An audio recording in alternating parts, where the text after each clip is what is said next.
حضور حضرت فاطمۃ الزہرا سلام اللہ علیہا در امت جناب سیدہ وہ عطیہ الہی ہیں کہ جس کو خدا نے ہمارے لیے اسوہ نجات بنا کر بھیجا، مگر جو امت غفلت اور بے شعوری میں مبتلا ہو جائے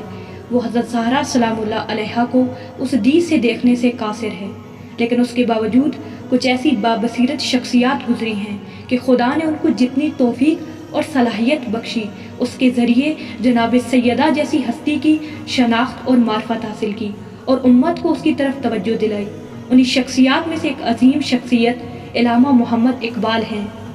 اقبال جس نقطے سے حضرت زہرا کا حضور امت چاہ رہے ہیں وہ یہ ہے کہ امت خود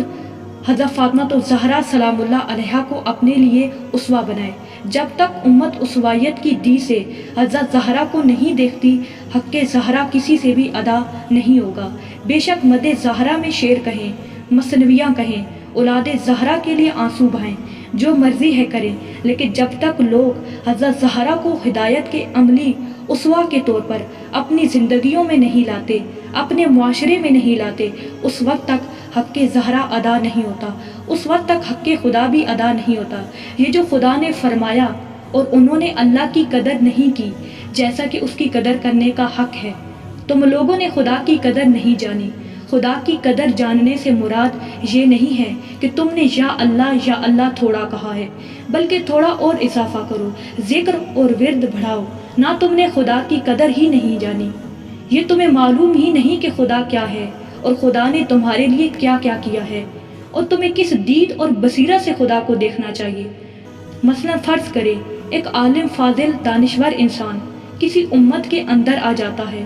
اور وہ اس کو خوب کھانا کھلاتے ہیں، خوب آؤ بھگت کرتے ہیں، اس کو ہدیوں تحفے دیتے ہیں، لیکن اس کے علم سے استفادہ نہیں کرتے، تو وہاں یہ جملہ صدق کرتا ہے کہ انہوں نے اس کی قدر نہیں جانی۔ اگرچہ اس کو بہت زیادہ احترام بھی دیں لیکن اس کی قدر نہیں جانی۔ قدر عالم یعنی اس کے علم کی قدر، قدر امام یعنی اس کی امامت کی قدر ہے، اور قدر اسوہ یعنی اس کی سیرت کی قدر کو کہتے ہیں۔ لہٰذا جب تک زہرا سلام اللہ علیہا کو بے عنوانی سیرت نہیں اپنائیں گے، حضرت زہرا سلام اللہ علیہا امت کے اندر حاضر نہیں ہوں گی۔